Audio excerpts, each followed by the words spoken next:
오늘 14장 첫 번째 시간입니다. 삼손과 딥나 여인입니다. 삼손과 딥나 여인. 오늘 이 내용은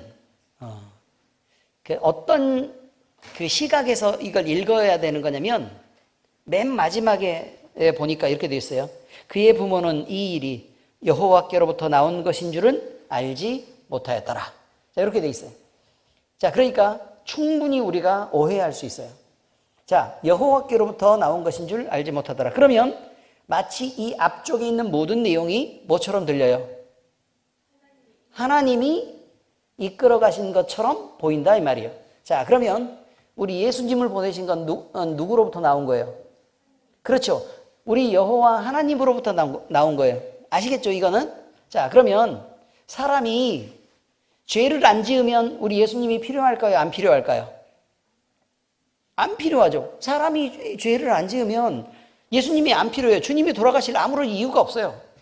죄를 지었기 때문에, 죄인이기 때문에 예수님이 필요하다 이 말이에요. 그래서 예수님을 보내시기로 하나님이 작정하셨다. 그래서 하나님으로부터 이 모든 섭리들이 다 진행이 되고 거기서 나온 거다라고 말할 수 있어요. 그러면 우리가 죄를 짓는 것은 우리 예수님 오시라고 우리가 죄를 지었지.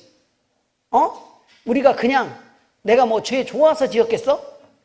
예수님 오시라고 하나님이 그렇게 보내시고 싶어 하니까 예수님 오시라고 우리가 죄를 일부러 짓는 거 아니야. 짓는 나도 힘들었어 라고 표현하면 돼요, 안 돼요? 안 되죠. 그런 시각에서 읽어야 돼요. 아시겠어요? 그런 시각에서 읽어야 된다. 자, 삼손과 딥나 여인. 자, 1절부터 4절까지 읽겠습니다. 시작.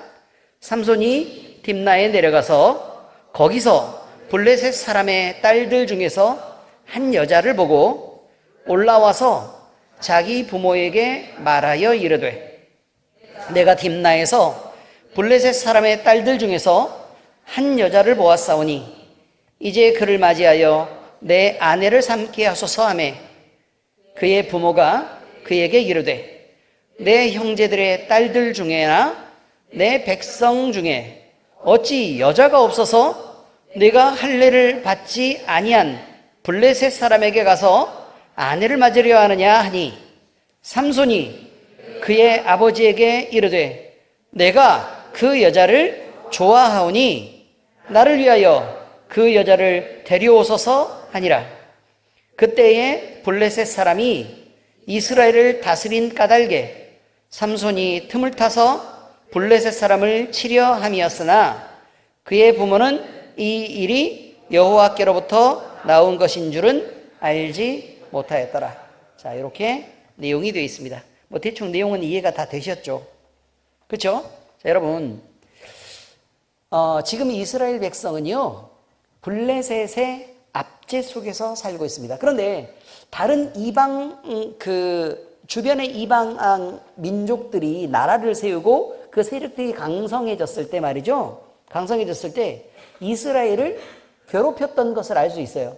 그런데 그 괴롭힌 정도가 누가 제일 심하냐면 다른 지역보다 블레셋 사람이 이스라엘을 괴롭혔던 정도가 좀 심해요. 그게 훨씬 심했다는 거예요. 그런데 그 압제 속에서 이스라엘을 구원하는 역사를 하나님이 일으키시려고 하는데 삼손이 이제 막 활동하려고 하는 그 첫 부분을 지금 시작하고 있는 중이다. 이런 말입니다. 자, 여러분, 가나안에 정착한 이스라엘 민족들에게 주어진 그들의 책임이 있었습니다. 그들의 의무가 있었죠. 자, 그것은 뭐냐면 너희를 구원하신 하나님이 계시다. 종되었던 땅 애굽에서 구원하신 하나님이 계시다. 그러니까 너희는 어떻게 해라? 하나님만 섬기는데 성공해야 된다 라는 것을 숙제로 주었습니다. 그런데 이스라엘 백성들은 오직 하나님만 섬기는데 실패하였습니다.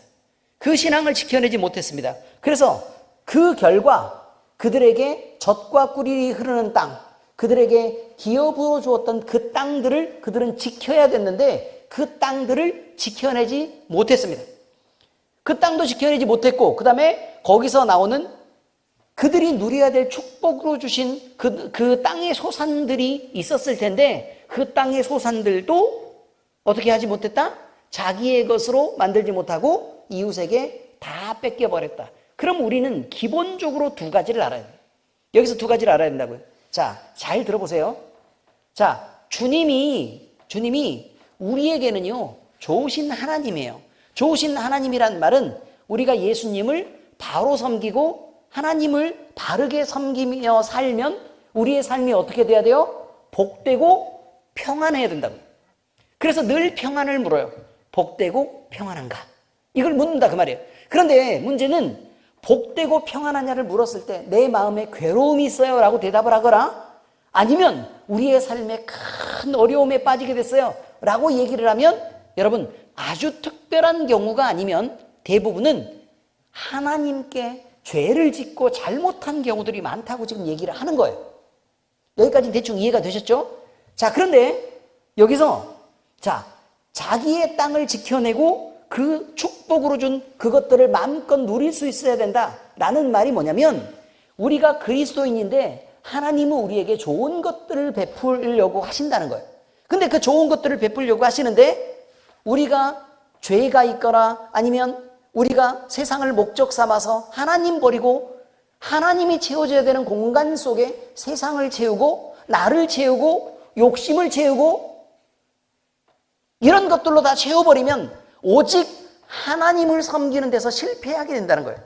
그러면 그렇게 실패하게 됐을 때 하나님이 너는 그리스도인이야. 너는 예수님을 예수 그리스도를 네 마음속에 담고 있으니까 너는 복돼야 돼. 너는 풍성한 것을 누려야 돼. 너는 평안해야 돼. 라고 얘기하는 그 기본적인 것들을 우리는 다 빼앗겨버리고 만다는 거예요. 그래서 우리에게 복으로 와야 될 것들을 다 뺏겨서 누가 가져가게 돼요? 사탄이 가져가고 마귀가 가져가고 사탄의 종로로 타는 이웃 사람들이 다 빼앗아가서 나는 그저 거지 꼴을 면하지 못하고 어려움 속에서 그렇게 살게 되는 그런 일들이 우리 이 삶에서 이어지게 된다라는 말이 지금 우리의 삶에서 기본적으로 우리가 알아야 되는 내용들이라는 거예요. 이 내용을 보면 그걸 알아야 된다고 얘기하는 거죠. 물론 성경 읽을 때 다 읽으셨죠, 이렇게. 그렇지 않습니까? 여러분들은 똘똘하니까 이 정도는 다 읽으셨겠죠. 그런데 제가 지금 얘기하는 이 영적인 의미까지 받아들일 수 있는지는 잘 모르겠어요. 이보다 더 깊은 내용도 있다는 거예요. 더 깊은 내용이 뭐냐면 우리가 하나님을 섬기고 있으면 예수 그리스도를 온전히 마음에 담고 있으면 우리가 강력해야 되는 거예요. 무슨 말인지 알겠어요? 강력한 카리스마를 갖고 있어야 돼요. 왜냐하면 우리 안에 성령 하나님이 계시고 우리 안에 예수 그리스도가 계신단 말이에요. 그런데 이 예수 그리스도의 영이 우리 안에 있었을 때 우리가 다른 영의 간섭이나 지배를 받아서 우리가 어려움에 빠지거나 고통스럽거나 할 수 있느냐라고 지금 묻는 거예요. 의미를 이해하셨습니까? 그럼 그럴 수 있을까? 그럼 다시 묻는 거죠. 예수 그리스도의 영이 너희 안에 있어도 그 예수 그리스도의 영이 다른 잡귀신들의 영에게 밀릴까? 그게 맞냐? 라고 지금 묻고 있는 거라고요. 맞아요, 안 맞아요? 안 맞죠. 우리가 영적으로 어려움에 빠지면 안 된다고 지금 얘기를 하는 거예요. 영적으로 어려움에 빠지면 안 된다. 그러니까 너희를 그리스도인으로 불렀을 때는 너희가 영적으로 평안하고 하나님의 권세를 누리고 그리고 이 세상이 마귀 사탄에게 주어진 바 되었으나 너희가 예수 그리스도를 믿는 하나님의 교회가 되었고 또 하나님의 자녀된 권세를 받았다면 너희는 구질구질하게 세상에서 살아서는 안 된다고 얘기를 하는 거죠. 이거는 재물에 대한 얘기가 아니라 영적 파워에 대한 얘기예요. 우리는 강력해야 된단 말이에요. 우리 기도가 강력하고 우리가 가진 은사들이 강력하고 우리가 가지는 말씀으로 가지는 영적 파워가 강력해야 된다고 얘기하는 거예요. 그런데 점점 이 말씀도 세상에 있는 것들과 비교해서 밀리고 기도도 세상에 있는 즐거움에 비해서 밀리고 찬송을 하는 것도 세상 가요에게 밀리고 이렇게 점점 밀려서야 되겠냐라고 지금 물어보는 것입니다. 이런 것까지 지금 여기서 이야기를 하고 있는 거예요. 그래서 우리가 지켜내야 될 것들이 뭘까? 우리가 지키지 못한 것들은 무엇일까? 라는 것들을 늘 생각해야 된다는 것을 꼭 기억하고 있어야 된다는 것입니다. 그런데요, 이렇게 무너지는 순간에도 하나님은 권념하시는 거예요. 자, 노아가 세상이 큰 홍수를 맞아서, 대홍수를 맞아서 심판을 당할 때에 노아는 어디에 있었어요? 방주 안에 있었죠. 그죠? 방주 안에 있었는데 거기는 정결한 짐승이 몇 쌍? 뭐 두 쌍이라고요? 모든 짐승이 2쌍이지만, 그죠? 정결한 짐승은 7쌍이에요. 7쌍이 들어가서 있었는데, 문제는 뭐냐면 그 7쌍을 집어넣는데, 예를 들어 사자 밥을 넣었어요, 안 넣었어요? 정결한 짐승이나 부정한 짐승들 중에 사자가 그냥 알아서 잡아먹으면 되네? 그래요, 안 그래요? 호랑이도 밥 넣었어요, 안 넣었어요? 안 넣었죠. 그렇죠? 그러면 어떻게 되냐고, 얘네들이. 다 잡아먹히고 말겠네요? 그 다음에 걔네들이 1년간 똥을 싸면 얼마나 많이 싸겠어요? 그래요, 안 그래요? 그러면 천지가 똥밭이 되고 말겠죠? 그죠? 여러분, 그런데 하필이면 하나님이 뚜껑을 열 때까지는 열어요, 못 열어요? 그 방주는 못 연단 말이에요.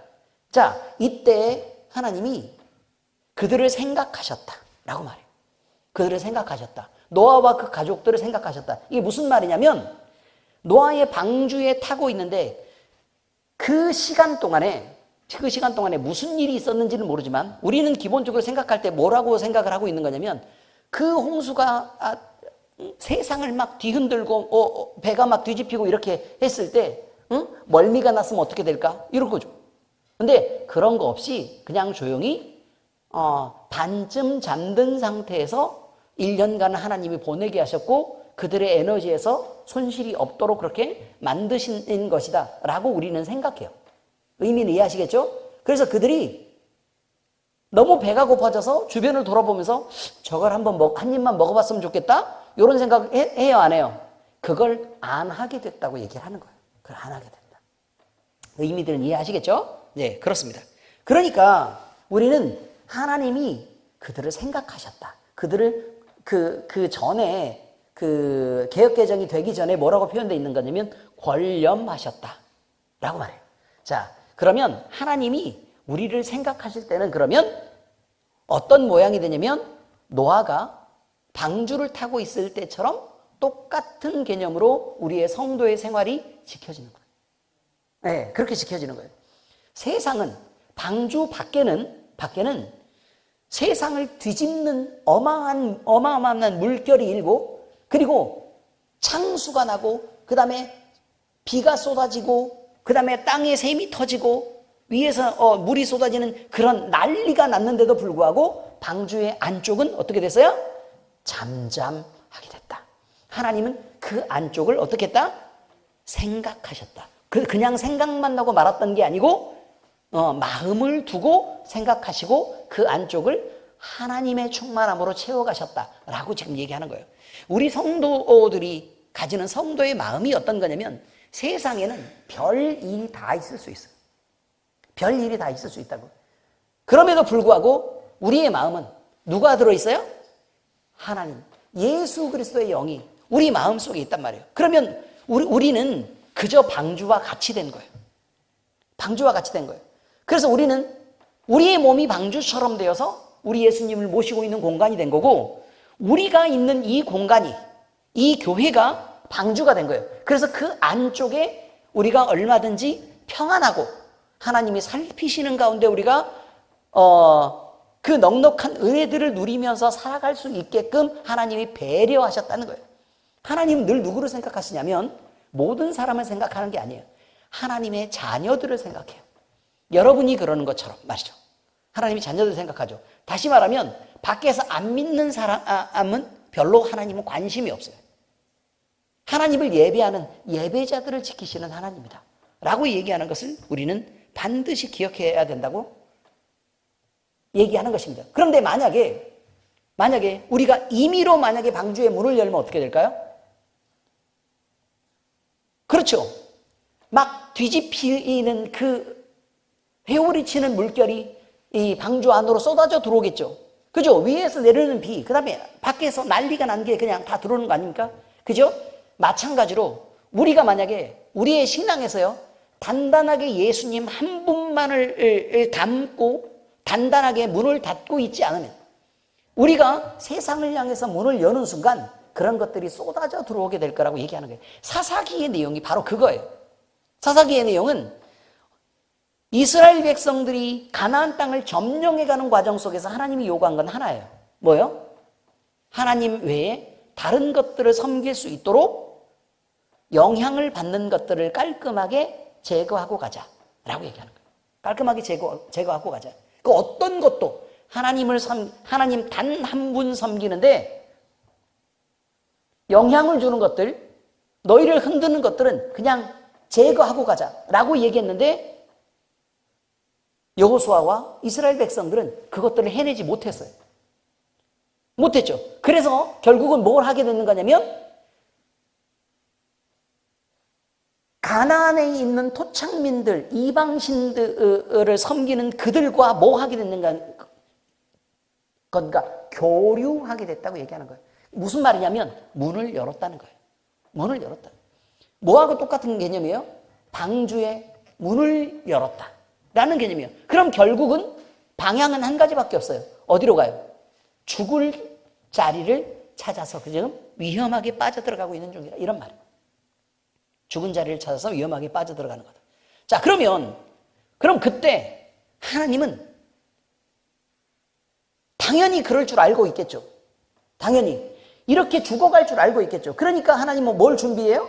살릴 방법들을 하나님이 생각하셨다라는 게 바로 오늘 내용이라는 거예요. 살릴 방법들을 생각하셨다. 그리고 죽지 않도록 하나님이 그렇게 우리 편에 서서 우리가 죽지 않도록 늘 권념하고 계셨다라고 이야기하고 있다는 것입니다. 여러분, 하나님이요, 자기 백성들이 범죄를 하면 이방인들을 사용하셔서 이스라엘을 치고 회개하고 돌아오라고 말씀하십니다. 이 방법은 이스라엘 역사 속에서 수없이 반복되는 것들 중에 하나입니다. 그런데 이제 다른 시각에서 보는 거예요. 사람들은 누구나 세상에서의 풍요와 평안을 바라죠. 그렇지 않습니까? 우리도 마찬가지입니다. 이것을 믿는 것은요, 이것을 원하는 것은 믿는 성도라도 예외는 없습니다. 사람들이 신을 만들고 또 우상을 찾아 섬기는 그런 이유들도 대부분 뭐 하기 위한 거예요? 자기를 위한 신을 만들려고 하는 거예요. 그런데 성도들이 교회에 나와서 기도하는 내용의 대부분도 무엇을 담고 있는지를 보면 나 세상에서 잘 되고 싶어요 라는 것을 대부분 내용으로 담고 있으니까 위험하다고 얘기하는 것입니다. 창문을 열어가지고요, 방주에서 문을 열어가지고 뭐 하고 싶은 거예요? 나는 정말 답답해요. 왜 방주 안에만 그렇게 가둬놓으세요? 왜 바깥쪽 세상을 못 보게 하세요? 밖에는 막 소리도 들리고 난리도 났는데, 그러면 내가 지금 얼마나 궁금한 줄 아세요? 이렇게 말한다.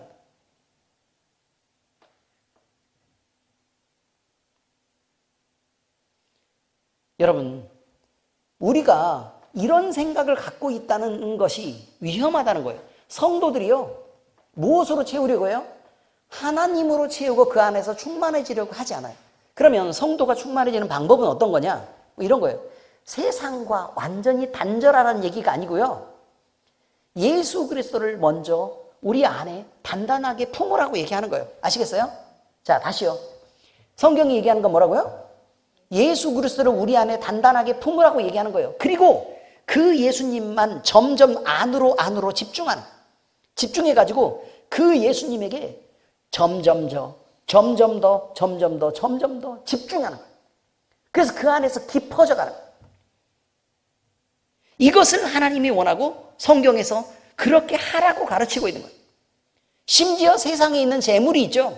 재물이 있는데 사람들은 하나님, 저 이거 받고 싶어요. 이거 누리고 싶어요. 이렇게 얘기를 하고 있는, 그렇게 기도하는 사람들에게 뭐라고 얘기를 하고 있는 거냐면, 야, 그거 너희가 그냥 이것만 받아들이려고 그래서 네 마음속에 주님을 밀어내고 이거 세상의 것들로 점점 채워서 그걸 메꿔가는데, 네가 받아들이려고 하는 이것들을 누가 만들었는지를 좀 봐라 라고 물어요. 누가 만들었는지를 봐라. 누가 만드셨어요? 하나님이 만드셨어요. 그럼 누가 줄 수 있어요 또? 하나님이 줄 수 있어요. 그런데 왜 하나님을 찾지 않고 이것들만 모으지 못해서 안달이냐고 지금 얘기하는 거예요. 망하는 자들은 또 구원받은 자들은 서로 다른데요. 근데 물질은 왜 동일하게 중요할까요? 생각을 한번 해봐야 된다는 거예요. 왜 동일하게 중요할까? 우리는 세상 사람들이에요? 세상 사람들이 아니죠. 자, 이렇게 생각을 해야 돼요. 망하는 사람들에게 있어서 물질은 너무 중요한 거예요. 왜 중요할까요? 자, 잘 들어보세요. 망하는 사람은 인생이 요만큼 있으면 여기 인생이 끝이에요. 그리고 이 다음은 어떻게 돼요? 이 다음은 영원한 지옥으로 가야 돼요. 그러니까 이것밖에 없어요. 이것밖에 없으니까 이것이 어떻게 무엇으로 채워지느냐는 엄청 중요한 거예요. 그럼 자기가 이 시간 동안, 내게 주어진 시간 동안에 먹고 싶은 걸 먹어야 돼요. 누리고 싶은 거 누려야 돼요. 갖고 싶은 거 가져야 된다고요. 무슨 말인지 아시겠어요? 이 사람들은 속여도 돼, 사실은. 왜? 인생 한 번뿐이잖아요. 언제 질서 다 지키고 도덕 다 지켜서.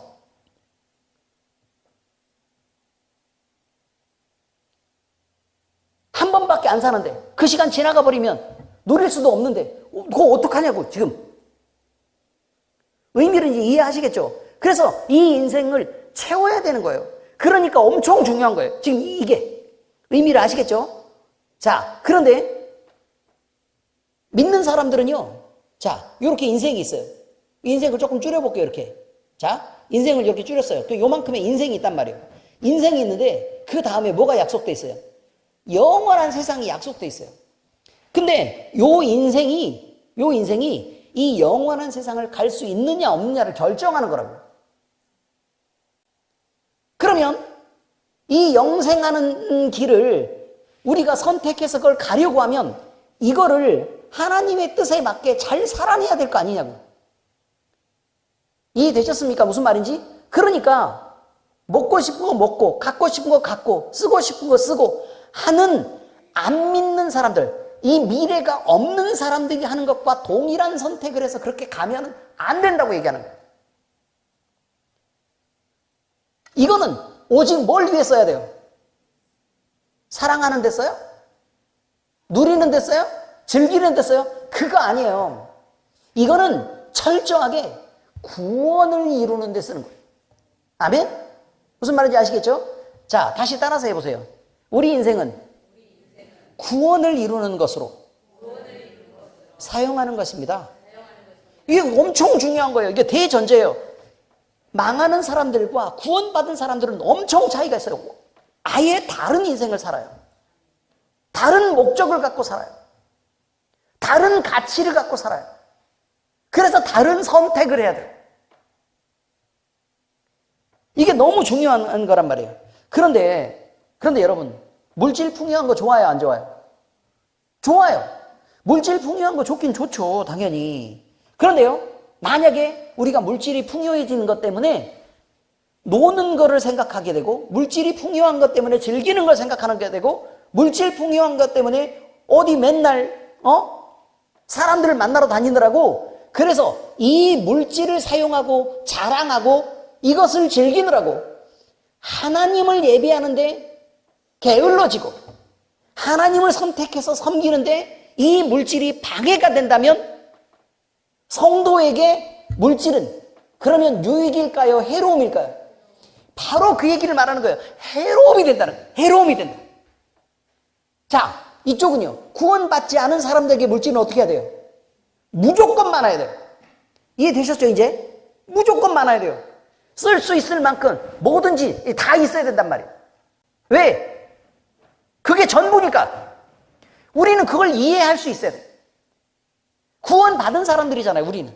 우리는 구원받은 사람들이니까 안 믿는 사람들이 그러는 것 정도는 우리가 이해해 주기로 하자 이거예요. 아멘?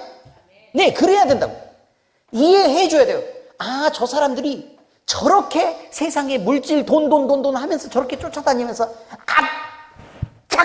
납치 벌어서 자기를 위해서 쓰려고 하는 그런 열심들을 보이는 것을 우리는 이해해야 된다고. 왜? 그들은 그게 전부니까.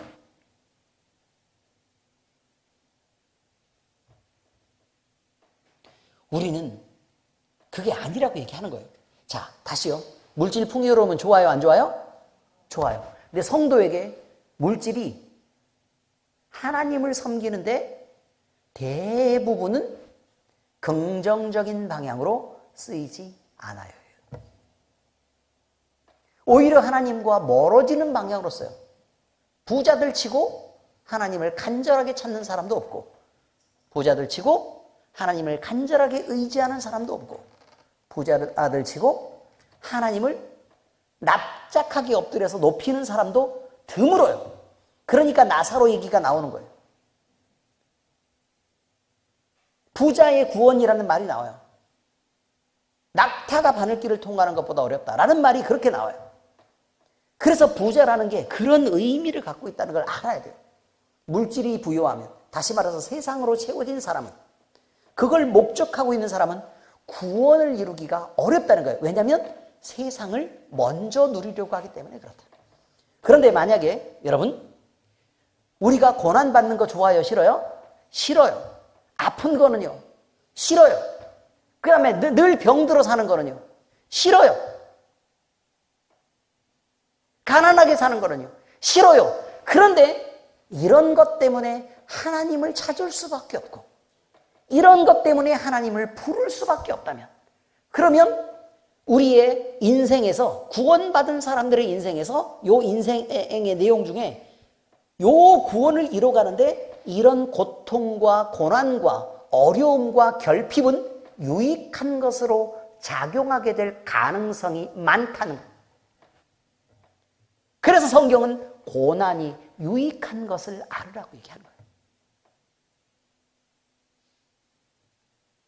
여러분, 그래서요, 우리는 늘 이 생각을 해야 돼요. 우리에게 주어진 것이 하나님과 가까이 하게 되는 것이냐, 하나님으로부터 멀어지게 하는 것이냐를 늘 판단하셔야 돼요. 아시겠습니까? 이해 잘 되셨죠? 바로 이런 것입니다. 만약에 여러분이 기뻐하는 그것이 하나님과 멀어지게 하는 것이라면 그것은 여러분에게 축복이 아니라 시험일 수 있다라는 것을 꼭 기억하시기 바랍니다. 여러분, 늦지 않았습니다 라고 얘기하죠. 삼손이 딥나로 내려가요. 블레셋 딸 중에서 한 여자를 봅니다. 그리고 반하게 됐다고 말합니다. 자, 그런데요, 여러분, 바라보았다라고 말해요. 바라보았다. 자, 성경에 바라보았다 읽어보겠습니다. 어디 나와요? 지금 1절에 다시 읽어보겠습니다. 시작. 삼손이 딥나에 내려가서 거기서 블레셋 사람의 딸들 중에서 한 여자를 보고, 이게 여기가 보고, 이 말이 바라보았다 이런 뜻이에요. 아시겠죠? 근데 여기서는 성경의 원어를 보니까 어떤 의미로 쓰는 거냐면 그냥 본 게 아니라 저 여자는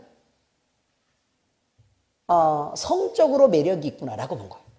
그 욕정을 품고 그 여인을 보게 됐고, 그리고 그 여인을 보고 삼손은 소유하고 싶은 욕심이 생겼다. 지금 이렇게 얘기하는 거예요. 그래서 그 여인을 보고 반했다는 것입니다. 그런데 여러분 생각해 보세요. 삼손은요, 나기 전부터 나실인으로 구분되었습니다. 나실인이 뭐죠? 하나님의 것입니다. 하나님의 것. 그러면 여자를 보고 음욕을 품고 그렇게 살아야 돼요? 아니면 정결하게 살아야 돼요? 정결하게 살아야 되죠. 그런데 음란한 마음을 품고 그 여인을 취하는 방향으로 삼손이 지금 행동하고 있는 것을 우리는 보게 된다는 거예요. 그래서 나실인으로서 지켜야 될 구별을 지키지 않고 있다고 말하고 있습니다. 자, 그리고요, 집으로 돌아옵니다. 집으로 돌아와서요, 부모에게 블레셋 여인을 내가 아내로 맞이할 테니 아버지 가서 데려오세요 라고 말해요. 아니 정말 그렇게 얘기했어요. 아니 아버지한테 데려오라 그랬다니까요. 보세요. 3절을 읽어봐요. 시작. 그의 부모가 그에게 이르되 내 형제들의 딸 중에서나 내 백성 중에 어찌 여자가 없어서 네가 할례받지 아니한 블레셋 사람에게 가서 아내를 맞으려 하느냐 하니 삼손이 그의 아버지에게 이르되 내가 그 여자를 좋아하오니 나를 위하여 그 여자를 데려오소서 하니라. 데려오려면 뭐 해야 되는 줄 아세요? 돈 줘야 돼요. 지참금. 아시겠습니까? 돈을 줘야 돼요. 그러니까 부모에게 돈을 바리바리 싸가지고 가서 블레셋 땅으로 들어가세요.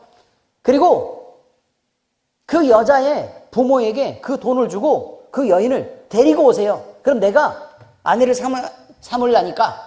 그런데 삼손은 뭘 지금 고려하고 있지 않냐면 삼손은 일단 내가 좋아하는 여자 지금 하나를 보고 있는 것입니다. 내가 좋아하는 여자 하나. 자, 그런데 삼손이 생각하지 않은 게 뭐가 있는지를 이제 지금부터 생각해야 돼요. 1번 나시인으로서의 구별을 생각하지 않죠. 다시 말하면 하나님을 생각하지 않고 있어요. 지금 현재 의미를 이해하시겠죠? 하나님을 생각하지 않고 있다 그 말이에요. 물론 나중에 조금 다른 표현이 있긴 하지만 일단 그래요. 자, 두 번째는요. 부모의 입장을 생각하지 않아요. 그죠? 세 번째는 이스라엘 민족의 입장을 생각하지 않아요. 주변은 아무도 안 보고 있다 그 말이에요. 이스라엘 민족의 입장을 생각하지 않아요. 왜냐하면 블레셋이 계속해서 착취를 하고 있잖아요. 그렇죠? 그럼에도 불구하고 얘는 지금 어떻게 하다고요? 예쁜 여자 있으니까 나 블레셋 여자로 지금 아내를 삼을래 라고 얘기하는데 문제는 뭐냐면 삼손이 이스라엘을 구원할 사사라는 거예요. 그러면 사사로 커서 나시린으로 구분되어서 지금 현재 청년으로 지금 자라서 결혼할 나이가 지금 되었는데 그놈이 나이가 들어서 첫 번째로 하는 일이 지금 뭐라 그 말이에요? 블레셋 여자를 데려와서 자기 아내를 삼겠다고 지금 설치고 있는 중이다. 지금 이렇게 표현하고 있는 거예요. 그리고 뭐도 자, 여기까지도 문제예요. 여기까지도 문제인데 그 다음에 또 뭘 고려하지 않는 거냐면 상대편이에요. 상대편 여자가 나를 좋아하는지를 고려하지 않아요. 무슨 말인지 아시겠죠? 상대편 여자가 나를 좋아하는지 고려하지 않아. 상대편 여자가 어떤 신앙을 갖고 있는지를 고려하지 않아요. 상대편 여자 부모가 어떤 생각을 하고 있는지. 그러니까 블레셋 사람에게서 이스라엘, 다시 말하면 내가 착취하는 그 땅에 사는 그 민족의 삼손이라는 개념을 지금 현재 생각하지 않고 있다는 거예요. 그러니 나만 생각하지 내 부모도 내 민족도 하나님도 생각하지 않고 그 다음에 내가 데려와서 아내가 될 그 여자나 그 여자의 입장이나 그 여자의 부모들도 지금 현재 생각하지 않고 있는 중이다 라고 지금 이야기하고 있다는 거예요.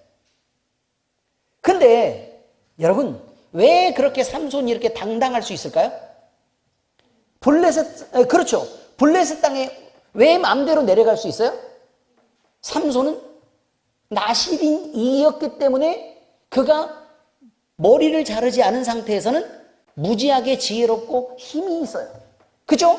힘이 세니까 그가 자라면서 주변 애들에게 치였겠어요? 아니면 주변 사람들을 막 이렇게 주변 사람들보다 힘이 엄청 세고 용기가 있는 것처럼 보여서 남들에게 막 이렇게 떠받드는 걸 받았겠어요?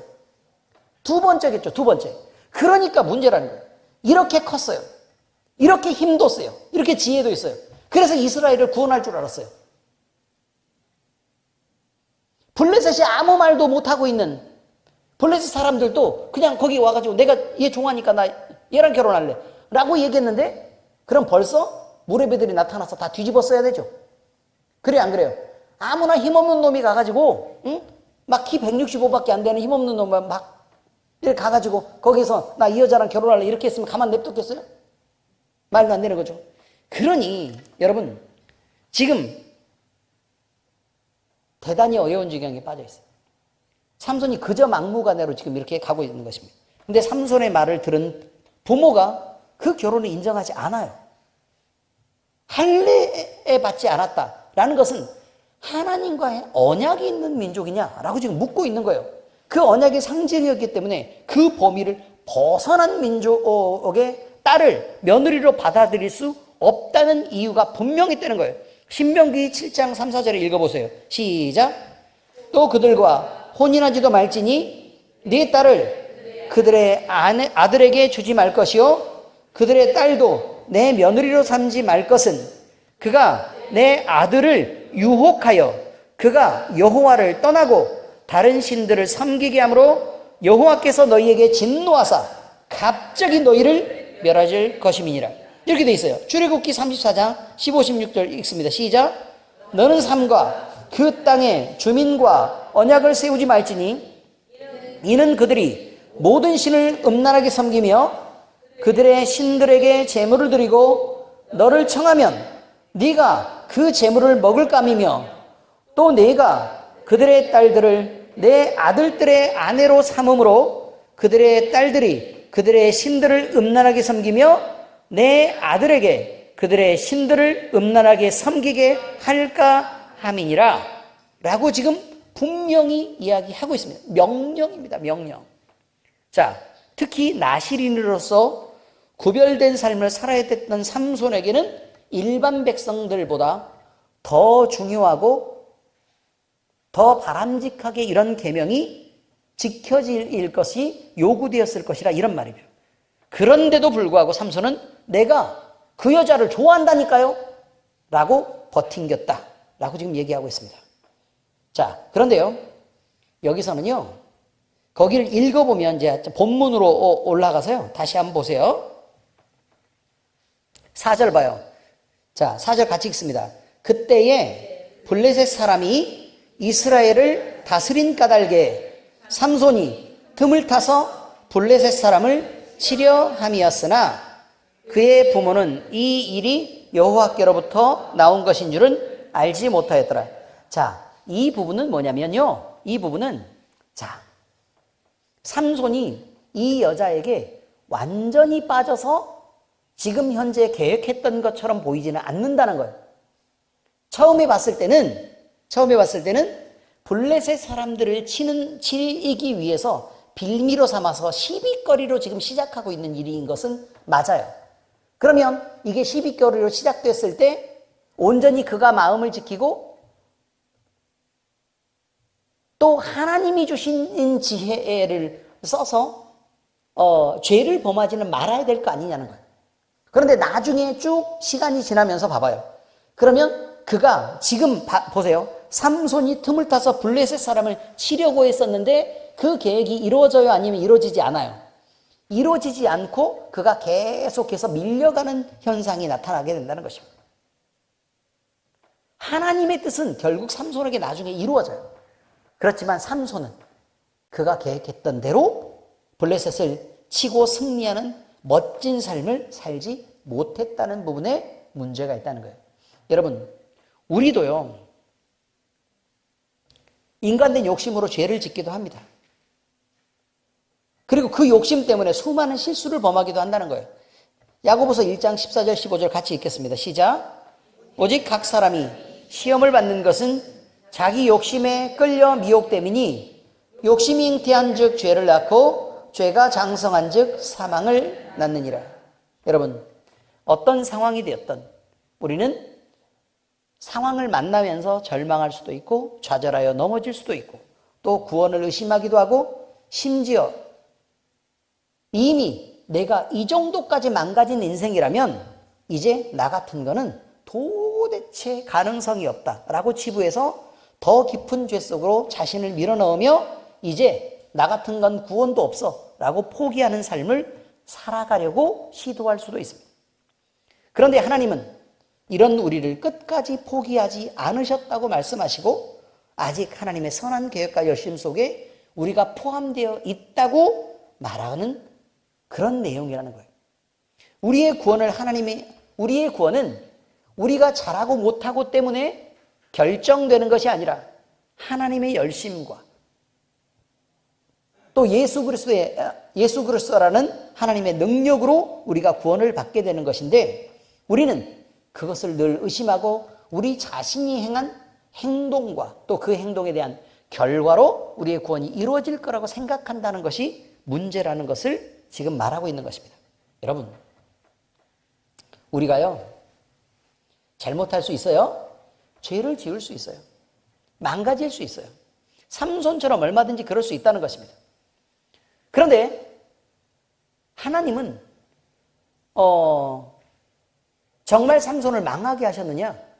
라고 질문해야 된다는 거예요. 그때. 자, 또 삼손이 이 죄를 지어가는 과정이나 아니면 망해가는 과정들 속에서 얼마나 답답한 일들을 계속해서 행동하고 있는지 여러분은 보시면 알아요. 자, 이것이 뭘 의미하는 거냐면 우리 인생 속에서 우리가 신앙이 있다고 하면서도 우리는 끊임없이 선택하고 결정해서 행동하는 것 자체가 마음도 그렇고 말도 그렇고 늘 성공하지를 못한다는 거예요. 대부분은 실패하고 음란함과 욕심과 세상을 향한 우리의 그 소망으로 가득 차서 우리 자신을 망가뜨리는 방향으로 지금 현재 계속 내가 그 여자를 좋아합니다 라고 얘기하는 것처럼 내가 세상을 주님 좋아합니다. 그러니까 그거 얻게 해주세요 라고 계속해서 때를 쓰고 있는 것처럼 우리는 이 세상을 살아가고 있는 거 아니냐라고 지금 얘기하는 것입니다. 어떻습니까, 여러분? 여러분이 기도할 때에 하나님 저는 주님만 좋아요 라고 기도하십니까? 그래요? 아니면 주님 저는요 이 사업이 꼭 성공하기를 바랍니다. 그래서 돈도 많이 벌고 지금처럼 어려운 삶 말고 더 풍요롭고 더 넉넉하게 누릴 수 있는 그런 삶을 주님 살고 싶습니다 라고 그렇게 기도하나요? 적어도 말로 내뱉지는 않아도 양심이 있어서 말로 내뱉지는 않아도 우리 마음속에서 그것을 기대하고 주님 앞에 나서서 그렇게 주님께 간구를 드리고 있지는 않은지 우리는 생각을 해봐야 된다고 얘기하는 것입니다. 늘 우리는 그러기 위해서 뭘 생각해야 되느냐? 안 믿는 사람들이 가지는 인생과 믿은 사람들이 가지는 인생이 다른 목적을 향해 채워져야 된다라는 것을 늘 잊지 말아야 된다는 것을 꼭 기억해 주시기를 바랍니다. 우리의 인생은 뭘 채워야 돼요? 주님으로 채워야 되죠. 왜요? 주님으로 채워야 그 안에 우리의 구원이 이루어지기 때문에 그렇습니다. 우리의 인생을 사는 최종 목적은 뭐냐면 구원을 이루는 것입니다. 자, 그런데요.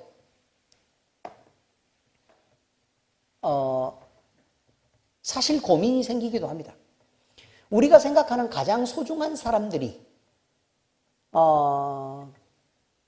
하나님을 섬기는 부분에 있어서 가장 큰 방해로 다가올 수도 있겠죠. 그럼 1번, 우리는 꾸준히 그 사람들을 위해서 기도를 해야 되는 것은 맞습니다. 기도를 해야 되는 건 맞습니다. 그런데 문제는 뭐냐면 이 사람이 내 신앙에도 끝까지 방해가 되었을 때 그럼 우리는 분명한 결단 한 가지를 하고 가야 합니다. 그 첫 번째가 뭐냐면요. 영적인 소울 타이를 끊어내는 것입니다. 자, 다시요. 뭐 해야 된다고요? 영적인 소울 타이를 끊어내는 것입니다. 예를 들어 부부가 서로 엄청 사랑합니다. 그런데 부부가 서로 사랑하기를 원하고 하나님과 가까이 가는 것들을 오히려 못하게 방해합니다. 둘이 너무 좋아해가지고 둘이만 놀라 그러고 하나님을 열심히 외우고 하나님을 섬기는 방향에서 자라가지 못하면 그럼 어떻게 해야 될 것이냐라는 거죠. 부부는 서로 닮아가야 합니까? 아닙니다. 소울 타이를 끊어야 합니다. 끊어야 돼요. 그리고 나서 하나님을 섬기는 방향을 하나님 안에서 깊어지는 방향을 생각해야 합니다. 그리고 그 안에서 깊어져야 됩니다. 그리고 주님이 가르쳐 주신 그 사랑으로 다시 서로를 바라봐야 되고 그렇게 사랑할 수 있어야 합니다. 이것이 온전한 것입니다. 우리가 세상에 있는 기준으로 서로를 보고 사랑하고 또 내가 가진 기준으로 그 사랑을 요구할 때는 잘못될 가능성이 대단히 많이 있습니다. 왜냐하면 때로 그것은 집착이 되고 때로 스토킹이 되고 그 다음에 내가 원하는 것이 늘 바르다고 생각하지만 바르지 않은 욕심이 되기도 하고 그냥 그렇다는 것이죠. 그렇지만 신앙 안에서 만들어지는 진짜 사랑은 다른 개념으로 작용합니다. 내가 하나님을 사랑하기 때문에 이 영혼도 하나님 안에서 성장해야 되겠지라고 내가 도와줄 수 있게 된다는 거예요. 그런 것들을 늘 생각해야 돼요. 그러니 우리는 우리의 소울타이는 딱 한 줄기로만 연결돼야 됩니다. 누구요? 예수 그리스도요. 다시요. 우리의 소울타이는 누구에게만 연결되어 있어야 돼요? 예수 그리스도에게만 연결되어 있어야 돼요. 사람에게 연결되어 있는 것은 끊어야 돼요. 아시겠습니까? 사람에게 연결되어 있는 소울타이는 모두 어떻게 돼요? 다 끊어야 돼요. 예수 그리스도로 연결돼서 그렇게 배운 뜨거운 사랑으로 뭘 봐야 돼요? 아내를 보고 남편을 보고 또 자식을 보고 그렇게 하지 않으면 우리 안에 끊임없이 생기는 오해와 그 다음에 잘못된 지혜로 상대를 더 나쁜 방향으로 몰아넣게 된다는 사실을 늘 잊지 않으시기를 바랍니다. 그래서요, 우리는 바른 신앙 안에서 주님이 지켜가는 우리가 어떤 모습이어야 되느냐라는 것을 늘 잊지 않고 잘 기억했다가 그 신앙을 잘 지켜서 주님이 기뻐하시는 구원을 반드시 이뤄나갈 수 있기를 예수 그리스도의 이름으로 축복합니다. 기도하겠습니다. 하나님 아버지, 세상 사람들은 자기가 가진 이 세상에서의 인생이 전부이기에 반드시 건강해야 하고 또 반드시 많은 것을 가져야 하며 또 더 많은 것을 누려야 하고 더 큰 즐거움을 얻어야 되고 더 많이 행복하고 또 더 많이 소모하는 삶을 살 수밖에 없는 것을 우리는 이제 배워서 알게 되었습니다. 아버지 하나님, 이들에게 다른 인생이 없기에 미래가 없는 인생을 살아갈 때는 그렇게 살아갈 수 있다는 것을 우리는 인정합니다. 그러나 아버지 하나님, 우리의 인생은 하나님이 계획하신 구원을 얻어야 되는 인생이기 때문에 반드시 우리가 예수 그리스도로 채워야 하고 예수 그리스도를 완성해야 하며 우리가 하나님과 더 가까이 지내야 되고 그래서 세상의 것들을 누리거나 아니면 얻거나 또 그것을 목적으로 하는 것들을 오히려 피해야 되는 인생을 살아야 된다는 것을 우리는 아버지 하나님 배웠습니다. 아버지 하나님, 이런 말들을 들을 때 우리 마음은 때로 섭섭합니다. 왜냐하면 세상을 포기하고 오직 주님만 선택하라고 말하는 것처럼 들리기 때문에 그렇습니다. 그러나 아버지 하나님, 그렇게 들리더라도 주님을 선택하고 세상을 그 다음 순위로 우리가 놓을 줄 아는 지혜가 필요할 줄 압니다. 하나님이여, 우리 마음속에 항상 주님을 우선하고 구원을 완성해 나가는 인생을 살아갈 수 있도록 주여 우리를 인도하여 주시옵소서. 그래서 아버지 하나님, 우리가 스스로 똑똑하다고 자랑하는 것 때문에 우리가 망하지 않게 하시고 우리가 때로 겸손하게 하나님 앞에 엎드림으로 하나님이 인도해 가시는 그 길들을 존중하고 하나님이 베푸시는 그 큰 은혜 속에 우리가 잠겨 살아갈 수 있도록 주여 우리를 이끌어 주시옵소서. 살아계신 우리 주님 예수 그리스도의 이름으로 감사하며 기도합니다. 아멘.